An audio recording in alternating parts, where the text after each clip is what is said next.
But when the belief drops, it's just a silent pop. Doesn't even make a sound. You believe something and then you don't. And if you are waiting for that shift or that dramatic event, you may be waiting your whole life. Yes, there is a common myth in spiritual circles that awakening should be dramatic, that they would look like a clear event or something that happens, Big Bang, a clear line between before and after. Then you know that something happened and you are here, awake. And with that, there's also an expectation that after that shift, that dramatic event, the emotions wouldn't come down, the mind would get quiet, it would be always nice and easy, life would become piece of cake. But that's a myth. Awakening doesn't have to be dramatic. Because what it is a drop of a belief. You believed in something, it fell away. It didn't come and say, okay, bye, I'm leaving now. Here you go, have some fireworks or have some certificate or some achievement. But when the belief drops, it's just a silent pop. Doesn't even make a sound. You believe something and then you don't. You believe there is a me inside the body running the show, and you believe there is a character somewhere, even though you cannot see it, but you believe it, and then you don't. The clarity is seeing things as they are. Emotions as emotions, thoughts as thoughts, stories as stories, sensations as sensations, without that added filter, me. So my point is that it's not dramatic, and it doesn't have to be. And if you are waiting for that shift or that dramatic event, you may be waiting your whole life, and it may never come. And the problem is that when you don't get that event or that experience, ground-shaking experience, you may think that there is something wrong with you, that there is not enough awareness, that you have to do something. And that's a painful place to be. So I just want to say this clearly. This assumption is wrong. The after effect may happen. I'm not arguing with that, but it's not a proof that awakening happened. It's not required for awakening to happen. It's just an after effect. Sometimes there is a big release. Sometimes there is a lot of joy and a happy honeymoon phase comes in, or there is a purge and it feels horrible. You never know what's right for you. But the absence of fireworks is not a proof that you don't see that the character is imagined. That you don't see that what is here is life and it's happening by itself. I want to mention today that this awakening is happening in layers. There is a mental layer that it's so easy to see that there is no self. Okay, can happen today. It maybe already happened. But the next layer is that all these emotions, all the repressed energies, all this stuff that has been buried and hasn't been looked at starts to rise up. And all that wants to be met, to be seen, to self-release. Self-release is the key because, well, if everything is happening by itself, things come up by itself, they release by themselves, by itself. The thing is, it's about safety.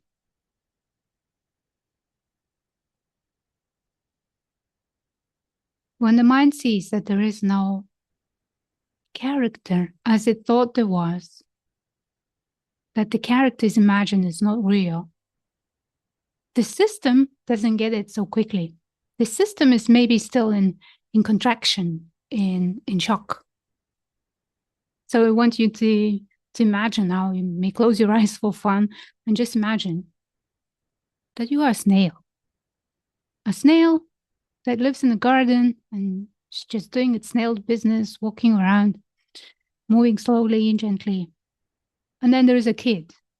And the kid comes in with a stick and pokes the snail. So what the snail does immediately just goes into the shell, hides, stays small. The shell is hard. It's safe. So after a while, starts poking out and just one eye, another eye, starts looking around. Is it safe? And if it's safe, it starts coming out with the body and starts moving. But the kid looks at the snail and says, that's fun. And that may happen many times. Well, shell is safe, correct. It's nothing wrong with retrieving, contracting, and hiding. But what if we live our lives like that snail? Contracted, small, safe, and don't even want to come out anymore because of the fear of the shock. Fear of the shock. What if I need to contract again? So it's better to stay close, small, and hide than come out and experience that shock again. What if that happened to your system? It's soft, fragile, gentle, innocent, wanting to play, wanting to explore, and wanting to have fun and just be itself, do its own business.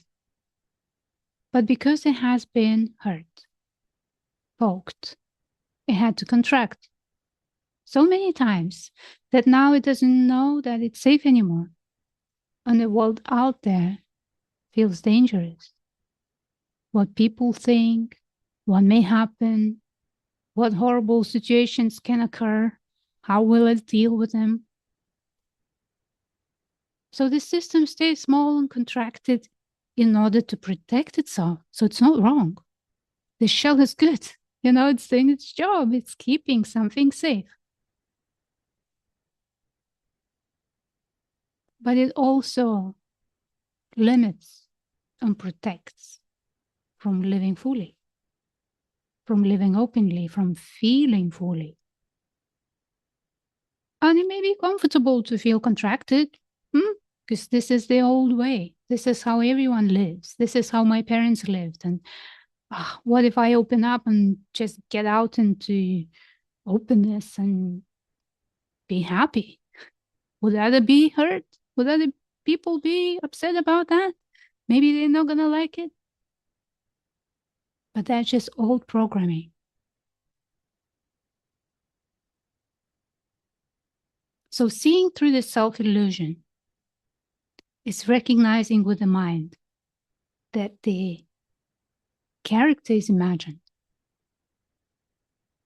Then the shell doesn't need to keep that character safe anymore. So it starts crumbling. And this may be intense and unexpected. It's not something that you would anticipate. Because when it starts breaking, it feels like there's something wrong. I don't see something. I got back. The self came back. How can the self come back if it's imagined? It cannot.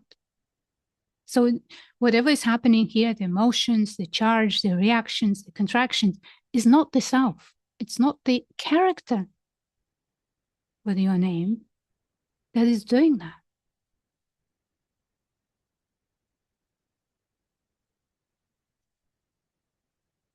So awakening is not just mind's realization, it's also the system starts to come back to its natural state of ease, natural state of relaxation, and natural openness. And when I hear definition of enlightenment in a way that it's the absence of resistance, I agree with that. It's not just an absence of resistance. It's the absence of contracting. It's absence of hardening, hiding. It's openness.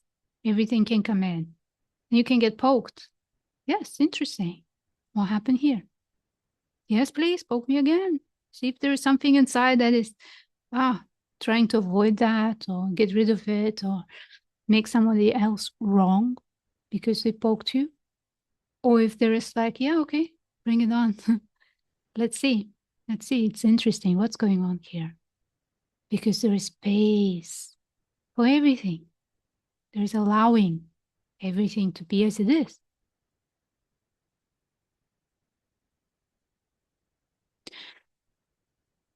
So seeking is a lot about trying to fix, to change, to amend, to control.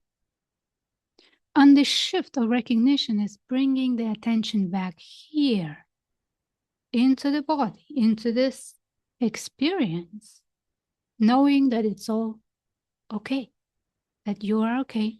Whatever is happening is okay. Whatever wants to come in can be seen, explored, allowed, experienced without the fight. Because peace is not that there are no more worldly events or situations that require some kind of intensity and decisions. No, peace is, okay, here it is. I am here. This is here. It can be. Peace is taking the hands off. Control wheel. Trusting, knowing that it's all okay. It's all unfolding as it should. So if you recognize it in your experience, that the mental understanding and experience are different, that there is still contraction, still avoiding, still trying to solve, there's nothing wrong with you or with that. It's just a next step. It's this layer of hardened protection is being dissolved.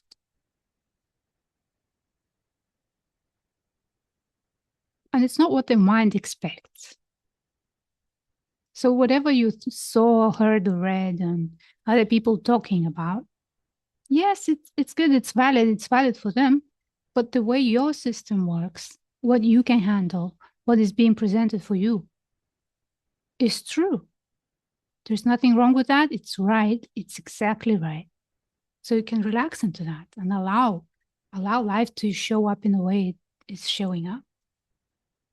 That removes a lot of unnecessary suffering, because when we think how life should be, how awakening should be, how I should feel, and yet the reality is different, the reality is made wrong. And then there is pushing against that, trying to fix it.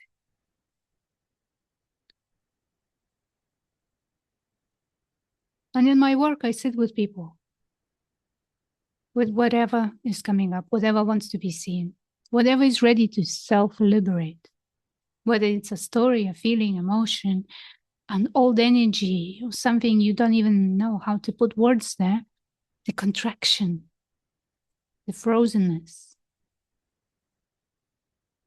giving it all space, assuring that it's safe to open up, to come out of the shell, to free itself. It takes time and patience. There is no quick fix.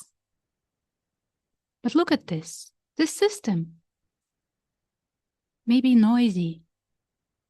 The critic, the punisher, the security guards, everyone is activated all the time trying to keep you safe. And the noise is here because it's waiting for resolution. It's like a wave that couldn't peak and fall away. So if the emotion is a wave, look at that. If the emotion is a wave, it rises, it gets more intense, it peaks, and then it dissipates and falls away. Now, if you try to fight with a critic or punisher or guilter or shamer, good luck with that. It's not going to work. But seeing that wave, feeling that emotion, allowing that tightness to open up and self-release, that's where the noise leaves the system. So what we call a sense of me. Maybe it's just a shell. It's just hardened protection that has been here for years. And it feels like tightness. It feels like emotion. It feels like an idea. It feels like a story. It feels like there's somebody here, solid. Yet when you are looking at it, what are you looking at? Really, what are you looking at? An image? An idea? A thought? A feeling? Maybe that is it. A feeling, a thought, sensation. Not a me, not a sense of me, not what you are.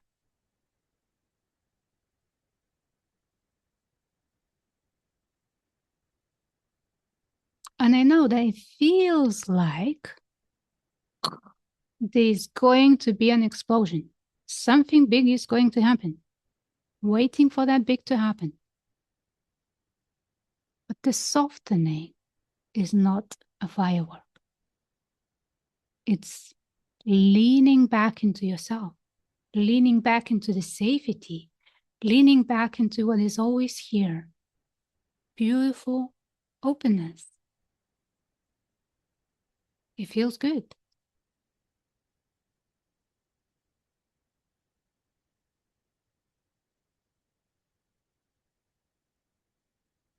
Oh, and there are so many layers here that you can see it from so many different angles, and so many deep recognitions can happen.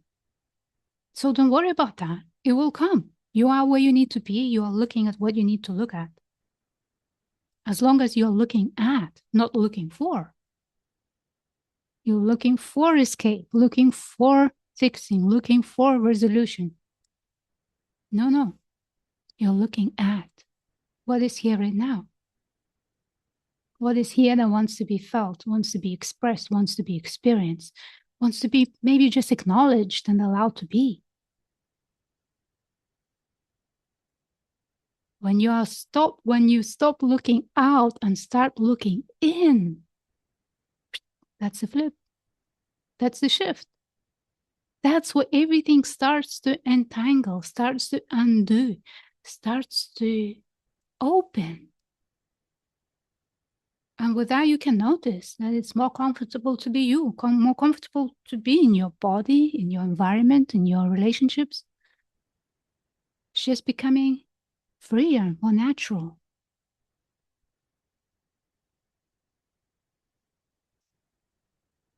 And that's a journey. Yes, seeing is essential. Seeing, recognizing that you are not the character that is running the show, that the character is imagined, that you're not a thought, not an emotion, not a sensation, not an experience. You simply are. It's a recognition that you are. It's a recognition that you are, not you are this or you are that or the other. That you are. Now, are you? Are you here? I'm here. Just being.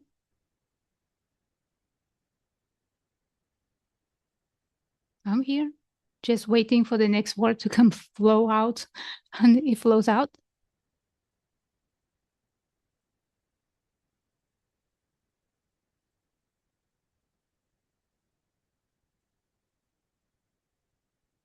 So instead of waiting for a big bang or explosion or some kind of shift, shift your attention from looking for to looking in. And here you are.